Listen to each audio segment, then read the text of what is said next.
Well, student, I am continuing with the Wallace bond theory. Wallace bond theory. ये theory इसके साथ continue कर रहा हूँ. इसका कुछ पार्ट पास्टुलेट इसके समझाए थे आपको कल नेक्स्ट प्रीवियस वीडियो नंबर 9 में एग्जांपल भी की थी. तो एक टेट्राहेड्रल की एक एग्जांपल की थी, एक और कर रहा हूँ. CONCS4 -2. देखो बेटा, ये लिगेंड दो किस्म के होते हैं, स्ट्रॉन्ग एक होता है वीक. है तो अभी उसके बारे में बताऊंगा. देखो CONS ये -4 हो गया बेटा, तो इसका मतलब क्वालिटी इज +2, क्योंकि +2 और -4 ऐड करके -2 बच गया. ठीक है, तो जो कोबाल्ट की जो कॉन्फ़िगरेशन होती है that is iron cobalt 3d7 4s2 and 4p0. ये है बेटा. ठीक है, देखो इसमें कोबाल्ट क्या है +2, तो +2 में क्या होगा, कोबाल्ट जो +2 होगा that will be 3d7 4s0 and 4p0. है दो इलेक्ट्रॉन s के निकल गए, क्योंकि ये +2 है, दो इलेक्ट्रॉन निकल गए. राइट बेटा. अब देखो जो दूसरा है कि इसको मैं दोबारा लिख रहा हूं, CO+2, ये D7 है, ये आपका D7 है. 1 2 3 4 5 6 and 7 S vacant, P vacant. Okay, ये हो गया. और लिगेंड कौन आ रहा है, NCS आइसोथायोसाइनेट. ये वीक लिगेंड है. वीक लिगेंड जब आता है तो ये जो बाहर वाले ऑर्बिटल है उनको यूज करता है. तो ये एक इसको लोन पे दे देगा, एक इसको दे देगा, एक इसको, तो दोबारा हाइब्रिडाइजेशन क्या होगी, sp3. ये हाइब्रिडाइजेशन sp3 होगी. है ज्योमेट्री क्या होगी, टेट्राहेड्रल. ठीक है. नाउ ये कॉम्प्लेक्स के पास ये अनपेयर्ड इलेक्ट्रॉन है.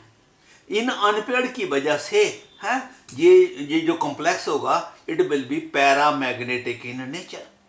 पैरामैग्नेटिक क्यों, ठीक है, पैरामैग्नेटिक क्यों, क्योंकि ये अनपेयर्ड इलेक्ट्रॉन है. जिसके पास अनपेयर्ड इलेक्ट्रॉन है वो पैरामैग्नेट होता है. लास्ट टाइम मैं कॉपर की एग्जांपल में आपको बताना भूल गया था ये बात. वो कॉपर वाला डायामैग्नेट था, उसमें कोई अनपेयर्ड नहीं था, लेकिन ये जो है ये पैरामैग्नेट है.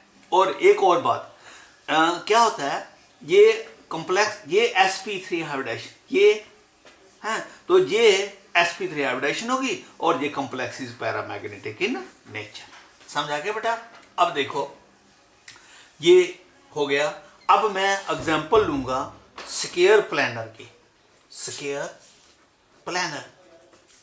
Square planar complexes. देखो मैं ले रहा हूं निकल NiCN4 -2, ये ले रहा हूं. ठीक है. अब आपको बताऊंगा स्केयर प्लानर में आपको मालूम है हाइब्रिडाइजेशन जो होती है वो DsP2 होती है. DsP2 you know it. NiCN4 में साइड -1 है तो -4 हो गया, तो निकल क्या हो गया +2. ठीक है. तो निकल की कॉन्फ़िगरेशन क्या होती है, निकल की कॉन्फ़िगरेशन होती है 3d8 4s2 एंड 4p0. ठीक है बेटा, ये हो गया. और निकल +2, निकल, लेकिन निकल इसमें +2 है, तो निकल +2 में फिर ये दो इलेक्ट्रॉन लूज कर देगा. ठीक है, दो इलेक्ट्रॉन लूज कर देगा तो क्या बन जाएगा, you will get 3d8 4s0 and 4p0. तो 3d8 का मतलब आप समझते हो, d में कितने हैं, 8 हैं. 1 2 3 4 5 6 7 एंड 8, ये हो गए 8. ये दो अनपेयर्ड है, s में कोई इलेक्ट्रॉन नहीं है और p में कोई इलेक्ट्रॉन नहीं. तो जो साइनाइड है ना, इट इज ये स्ट्रांग लिगेंड. ये स्ट्रांग लिगेंड है. जब ये अपना लोन पेयर लेके मेटल के पास आता है तो इसके इलेक्ट्रॉन और ये जो इलेक्ट्रॉन d ऑर्बिटल में प्रेजेंट है, इनमें रिपल्शन हो जाती है. रिपल्शन होने की वजह से ये इलेक्ट्रॉन जहां से निकलकर इधर आ जाता है। मेरी बात ध्यान से सुनना क्या कह रहा हूं। ये साइनाइड जब आता है, इसका लोन पेयर और इस इलेक्ट्रॉन के बीच में रिपल्शन हो जाती है और इलेक्ट्रॉन जहां से निकल के इधर आ जाता है, एक डी खाली हो जाता है। फिर साइनाइड, एक साइनाइड इसको दे देता है लोन पेयर, ठीक है, एक साइनाइड इसको लोन पेयर देता है, एक साइनाइड इसको दे देता है और फिर एक साइनाइड इसको दे देता है। 4 है ना, 4। तो फिर हाइब्रिडाइजेशन क्या बन जाती है, DsP2 है, हाइब्रिडाइजेशन बिकम DsP2। जब हाइब्रिडाइजेशन DsP2 हो जाती है तो ज्योमेट्री क्या बन जाती है, square planar. Square planar complexes हो गया बेटा, ये स्क्वायर प्लैनर कॉम्प्लेक्सेस। देखो इसने डी ऑर्बिटल अंदर वाला यूज किया, 4p के बाद 4d भी जो होता है वो आगे समझाता हूं जाके। तो ये जो डी अंदर वाला डी यूज हो, इसको बोलते हैं इनर कॉम्प्लेक्स। इनर कॉम्प्लेक्स जब आपका इनर डी ऑर्बिटल यूज हो, उसको बोलते हैं इनर कॉम्प्लेक्स, ठीक है। इसको हम इसके पास ये कोई भी अनपेयर इलेक्ट्रॉन रहा है, पेयर पेयर पेयर, ये अन था, ये इधर हो गया, पेयर हो गया, तो ये जो साइनाइड है ये भी इसको लोन पेयर दे रहा है, पेयर, ये भी पेयर हो गया, ये भी पेयर हो जाता है, ये भी पेयर है, कहां से मिला, साइनाइड से, ये भी पेयर है, कहां से मिला, साइनाइड से। तो जब ये पेयर मिले हैं, दीज आर पेयर, तो no unpair electron, the complex is diamagnetic in nature. ये तो आपको आगे पता ना, हाँ, डायामैग्नेटिक इन नेचर। आप ये कॉम्प्लेक्स जो है वो डायामैग्नेटिक है, as there is no unpair electron. And inner, जब इनर कॉम्प्लेक्स तब होता है जब अंदर वाला डी यूज हो। ये 3d है, आउटर डी ये कौन है, 4d। अगर ये इनर, ये n-1d है, ये nd है, आगे भी मैंने पास्टुल में बताया था, ये n-1d। जब n-1d हो तो इनर कॉम्प्लेक्स कहते हैं, जब बाहर वाला यूज हो nd तो उसको आउटर कॉम्प्लेक्स बोलते हैं, ठीक है। और कोई एग्जांपल लेते हैं बेटा, देखो अब स्क्वायर प्लैनर की ये ले ली मैंने, सीजू, ये थोड़ी ये जो एग्जांपल है ये थोड़ी सी टिपिकल है, +2, ठीक है, CuNi3 +2। अमोनिया जो है ये स्ट्रांग लिगेंड है, ठीक है। अमोनिया न्यूट्रल होता है, आपको मालूम है, अमोनिया कैरी नो चार्ज, तो ये +2 है, तो इसका मतलब है कॉपर कैरी +2। अब देखो ये कॉपर है, अब कॉपर की कॉन्फ़िगरेशन आपको मालूम है, 3d10 है, 4s1 एंड 4p0। तो ठीक, लेकिन इसमें कॉपर क्या, +2, तो +2 में क्या होगा, एक इलेक्ट्रॉन इधर से निकल जाएगा, एक इधर से निकल जाएगा, it become 3d9, 4s0 and 4p0। तो ये मैंने आपको बताया थोड़ी स्पेसिफिक एग्जांपल है, ठीक है। ये s हो गया और ये आपका p हो गया, ठीक है। अब d में कितने हैं, 9 है, 1 2 3 4 5 6 7 8 एंड 9, ये एक अनपेड बच गया। नो, जब अमोनिया इधर से लोन पेयर आता है तो आप कहेंगे ये इलेक्ट्रॉन अंदर तो जा नहीं सकता, एग्जैक्टली यू आर राइट, ये इलेक्ट्रॉन अंदर नहीं जा सकता, तो अमोनिया फिर इसको इलेक्ट्रॉन देना चाहिए, इसको इसको इसको इसको, क्योंकि लोन पेयर देने के लिए खाली ऑर्बिटल चाहिए, ये वेकेंट हो नहीं सकता। फिर हाइब्रिडाइजेशन क्या हो जाएगी, sp3। अगर sp3 हो तो फिर तो ज्योमेट्री टेट्राहेड्रल होना चाहिए, लेकिन जो हमारा एक्सरे बताता है इसका जो ज्योमेट्री है वो स्क्वायर प्लैनर है। मेरी बात समझे गए, ये हम प्रूव कर रहे हैं with the help of X-ray study. X-ray study कहती है कि ज्योमेट्री स्क्वायर प्लैनर है। अगर स्क्वायर प्लैनर है तो फिर हाइब्रिडाइजेशन क्या चाहिए, DsP2, तब हाइब्रिडाइजेशन DsP2 चाहिए। तो फिर अगर sp3 होती तो टेट्राहेड्रल होना था, लेकिन एक्सरे बता रहा है ज्योमेट्री स्क्वायर प्लैनर। फिर हम देखो बेटा क्या इसको ऐसे एक्सप्लेन करते हैं कि ये लोन पेयर है, जब ये आ रहा है, ठीक है, ये इसके लोन पेयर और इस इलेक्ट्रॉन की रिपल्शन हो जाती है। रिपल्शन इतनी हो जाती है कि इलेक्ट्रॉन को रिपल्शन से एनर्जी बढ़ती है, आपको मालूम है ना इस बात का। ये इलेक्ट्रॉन की एनर्जी इतनी ज़्यादा हो जाती है, ये जहां से जंप लगा के इधर आ जाता है, क्योंकि there is a gap between this, ये इसकी एनर्जी कम है, इसकी एनर्जी ज़्यादा है, लेकिन रिपल्शन से एनर्जी बढ़ गई तो वो इधर चला गया। तो फिर ये लोन पेयर नाइट अमोनिया अपना लोन पेयर इसको दे देगा, अमोनिया स्ट्रांग लिगेंड है, न्यूट्रल है, अमोनिया अपना लोन पेयर इसको दे देगा, एक अमोनिया इसको दे देगा और एक अमोनिया इसको देगा। तो फिर कितने हो गए? 4 हो गए। तो फिर हाइब्रिडाइजेशन क्या होगी? DsP2, DsP2 हाइब्रिडाइजेशन होगी, DsP2 हाइब्रिडाइजेशन होगी। तो दिस एक्सप्लेन कि कॉम्प्लेक्स इज स्केयर प्लानर। और फिर एक अनपेयर्ड इलेक्ट्रॉन भी बचा। इस अनपेयर्ड की वजह से कॉम्प्लेक्स क्या है? पैरामैग्नेटिक, पैरामैग्नेटिक कॉम्प्लेक्सेस है बेटा, पैरामैग्नेटिक है। There is a one unpaired electron.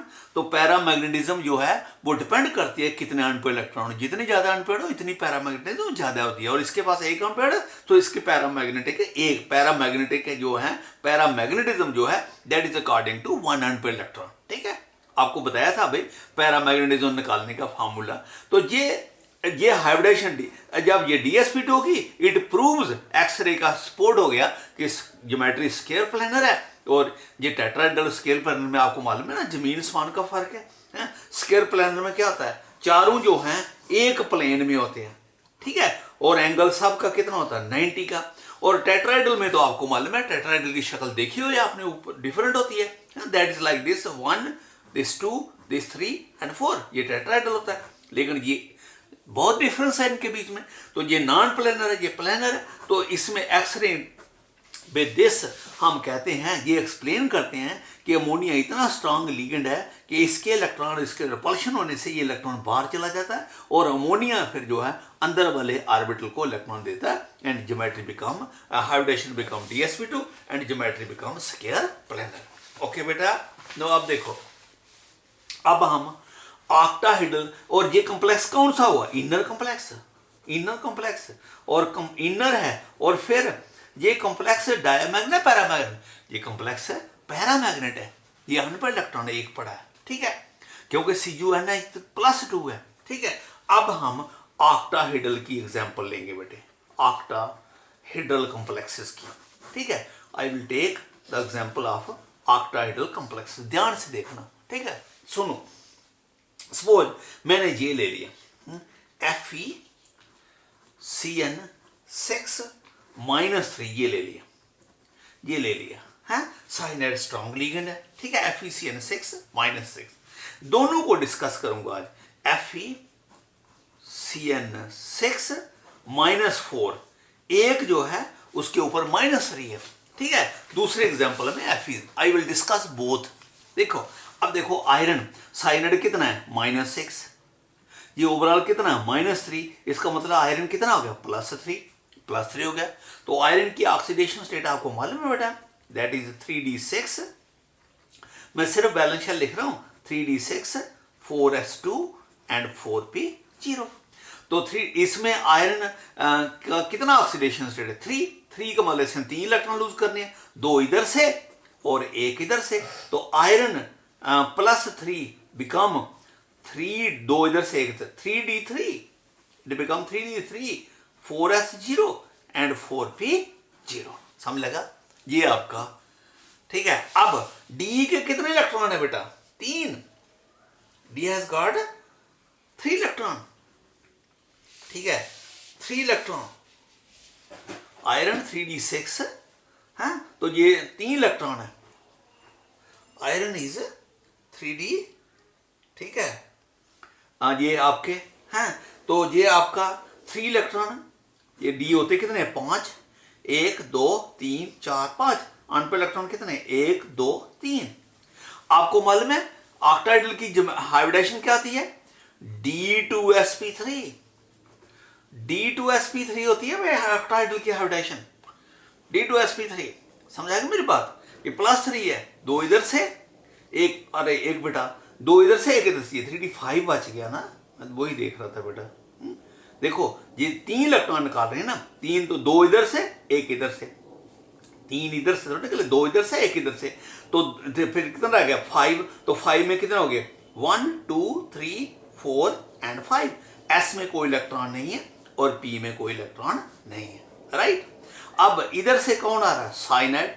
Cyanide is strong ligand, तो क्या करेगा, इस इलेक्ट्रॉन को ये रिपेल करेगा, ये इलेक्ट्रॉन जहां से छोड़ के इधर आ जाएगा, और ये इलेक्ट्रॉन भी छोड़ के इधर से इधर आ जाएगा, ठीक है। और इसको कितना ऑर्बिटल चाहिए, दो, दो मिलके इसको, क्योंकि हाइब्रिडाइजेशन क्या होती है, D2sp3। तो ये दो, ये एक D, दो, और ये S, और ये 3p। एक साइनाइड इसको लोन पेयर दे देगा, एक साइनाइड इसको देगा, 6 है ना, एक साइनाइड इसको लोन पेयर दे देगा, एक साइनाइड इसको लोन पेयर दे देगा, एक साइनाइड इसको दे देगा, एक साइनाइड इसको, सबको लोन पेयर मिल गया। तो what will be hybridization?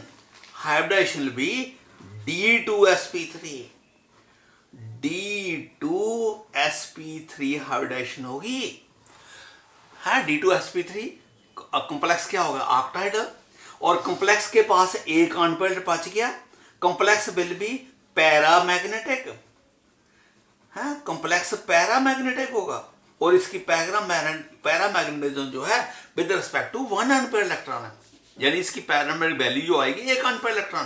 तो ये हो गया बेटा, ये समझा गया आपको। ये FeCN6 -3 को मैंने डिस्कस किया है, तो इसमें आयरन +3 है, तो ये हो गया, तो पैरामैग्नेट हो गया। तो ये कॉम्प्लेक्स कौन सा है, इनर कॉम्प्लेक्स है भाई, इनर कॉम्प्लेक्स, ठीक है। और दूसरा, इसको इनर कॉम्प्लेक्स को हम ये भी बोलते हैं बेटे लो स्पिन कॉम्प्लेक्स। ध्यान से सुनना क्या मतलब है लो स्पिन कॉम्प्लेक्स। देखो, जब आपका मेटल फ्री है, मैं आगे समझाता हूं इसको, लो स्पिन को दोबारा समझाता हूं। देखो इधर ध्यान से देखना, ये आयरन जब +3 था, है, तो ये क्या है 3d6, एक इधर से 5, 4s0, 4p0। जब ये कॉम्प्लेक्स इसने नहीं बनाया, ठीक है, जब इसने कॉम्प्लेक्स नहीं बनाया, ये p है, हाँ ये p है, कितना अनपढ़ रखना है, 1 2 3 4 5, कितना अनपढ़ भाई, 5। जब इसने कॉम्प्लेक्स बना लिया तो इसके पास कितने अनपेयर हैं, 1। ध्यान से सुनना, लो स्पिन किसको कहते हैं, अगर फ्री मेटल में अनपेयर इलेक्ट्रॉन ज्यादा हैं और कॉम्प्लेक्स्ड मेटल में अनपेयर इलेक्ट्रॉन कम हो, तो इसको बोलते हैं लो स्पिन कॉम्प्लेक्स। ध्यान से सुन लिए मेरी बात, अगर फ्री मेटल में अनपेयर इलेक्ट्रॉन ज्यादा है, यहां 5 अनपेयर इलेक्ट्रॉन है, लेकिन कॉम्प्लेक्स मेटल में अनपेयर इलेक्ट्रॉन 1 है, so it is called as a low spin complex.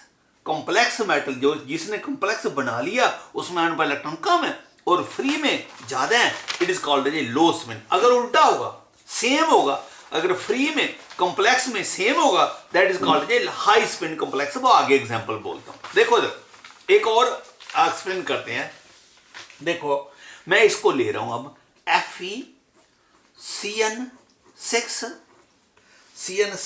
-4, आगे -3 वाला लिया ना, आगे हमने लिया है -3 वाला, अब मैंने लिया -4 वाला। ध्यान से सुनना, ये -4 है, साइनाइड कितने नेगेटिव होते हैं, -6, तो ये फिर ऊपर कितना है, -4, इसका मतलब आयरन कितना है, +2। इस कंपाउंड में आयरन की जो ऑक्सीडेशन स्टेट है वो +2 है, तो आयरन की कॉन्फ़िगरेशन आपको मालूम है, that is 3d6 4s2 4p0। तो जब +2 है तो आयरन 2 इलेक्ट्रॉन लूज कर देगा, +2 में ये 3d6 ही रहेगा, 4s 0 हो जाएगा और 4p 0, और d में 6 है, तो d6 का मतलब आप समझ गए कितने डी हैं, ये आयरन है भाई, ये आयरन ही है, आयरन +3, तो +2 सॉरी, आयरन +2, तो डी में 1, दिस 2, दिस 3, दिस 4, दिस 5, ये और एक पेयर्ड कर जाएगा। ध्यान से सुना, कितने डी, 6, 1 2 3 4 5 और ये 6 हो गया। एस में कोई इलेक्ट्रॉन नहीं है और पी में कोई इलेक्ट्रॉन नहीं है, ठीक है, ये पी पड़ा हुआ है। अब इधर से कौन आ रहा है, साइनाइड। साइनाइड स्ट्रॉन्ग लिगेंड है, और ये लिगेंड जब 6 हो तो ज्योमेट्री ऑक्टाइडल होती है। ऑक्टाइडल हाइब्रिडाइजेशन जो होती है, जहां D2sp3 होती है। अभी आपको बताऊंगा sp3D2 भी होती है, वो भी बताऊंगा अभी एग्जांपल, ठीक है। D2sp3 या sp3, ये दोनों मतलब जब ऑक्टेट हाइब्रिडेशन हो, यहां हाइब्रिडेशन D2sp3 होती है और जहां फिर हाइब्रिडेशन sp3D2 होती है। कोई दो में से एक हो जाती है, समझा मेरी बात। अब देखो साइनाइड स्ट्रांग लिगेंड है, इसको कितने ऑर्बिटल चाहिए? दो, डी के दो चाहिए क्योंकि हाइब्रिडेशन D2sp3 है। तो फिर ये क्या करेगा, इसको पुश करेगा, ये इलेक्ट्रॉन इधर भेज देगा, एक तो आगे इधर आ जाएगा, और इसको एक और चाहिए, ये इलेक्ट्रॉन जहां से आ जाएगा, ठीक है। कितने थे? 6 इधर आ गए, 2 2 4 2 6, इधर बन रहा, टोटल कितना हो गया? ये भी पेयर हो गया, ये भी पेयर हो गया, ये भी। मैंने आपको बताया था पास्टुलेट में ये जो कॉन्फ़िगरेशन इसकी हो जाती है वो अगेंस्ट द आफा प्रिंसिपल। आफा प्रिंसिपल कहता है सबको पहले एक एक दो, फिर पेयरिंग करो, लेकिन जहां हमने उल्टा कर दिया, साइनाइड आ रहा है, वो इन इलेक्ट्रॉन को पेयर कर देता है, इट इज अगेंस्ट आफा प्रिंसिपल। तो ये इधर आ गया, ये इधर, ये कितने हो गए? 2। एक साइनाइड इसको लोन पेयर दे देगा, एक साइनाइड इसको लोन पेयर दे देगा, एक साइनाइड इसको लोन पेयर दे देगा, एक साइनाइड इसको लोन पेयर दे देगा, एक साइनाइड इसको लोन पेयर देगा, एक साइनाइड इसको लोन पेयर देगा। तो हो गया, कितने होगी? D2sp3। D2sp3 ज्योमेट्री तो होगी, कॉम्प्लेक्स भी ऑक्टाहेड्रल हो गया। और कॉम्प्लेक्स क्या है? इनर, अंदर वाले डी यूज हुए हैं, कॉम्प्लेक्स इज इनर। और दूसरा लो स्पिन, लो स्पिन, क्योंकि जब फ्री मेटल थी तो उस पर अनपेयर्ड कितने थे? अगर ये +2 लगोगे तो तभी भी तो ये हो जाएगा ना। कितने हो गए? कितने अनपेयर्ड थे? 4। ये पेयर हो गया, जब +2 होता तो 1 2 3 4, तो ये अब अनपेयर्ड कोई बचा ही नहीं, ठीक है। तो ये क्या हो गया? लो स्पिन। एक हो गया इनर, इनर इसलिए कि 4p के बाद 4d भी होता है, अंदर वाला d यूज हुआ इसलिए इनर हो गया। लो स्पिन इसलिए हो गया कि फ्री मेटल में अनपेयर्ड इलेक्ट्रॉन ज्यादा हैं, 4 अनपेयर्ड हैं, और कॉम्प्लेक्स मेटल में कोई भी अनपेयर्ड इलेक्ट्रॉन नहीं है। और दूसरा कॉम्प्लेक्स क्या हो गया? डायामैग्नेटिक, डायामैग्नेटिक हो गया बेटा। अब देखो ये दोनों में फर्क पता चल गया आपको। ये Fe CN6 -3 और Fe CN6 -4 है, ये FeCN6 -4 है। This complex is diamagnetic, geometry इसकी भी ऑक्टाहेड्रल है, हाइब्रिडाइजेशन इसकी भी D2sp3 है। FeCN6 जो है वो पैरामैग्नेटिक है, क्योंकि उसके पास बताया था ना एक अनपेयर्ड इलेक्ट्रॉन बच गया था इधर, है एक, इसकी वजह से वो क्या था? पैरा है। लेकिन ये जो है ये भी, इसकी भी हाइब्रिडाइजेशन D2sp3, ये भी इनर कॉम्प्लेक्स है, ये भी लो स्पिन कॉम्प्लेक्स है, इसकी भी हाइब्रिडाइजेशन Da2sp3, ये भी इनर कॉम्प्लेक्स है,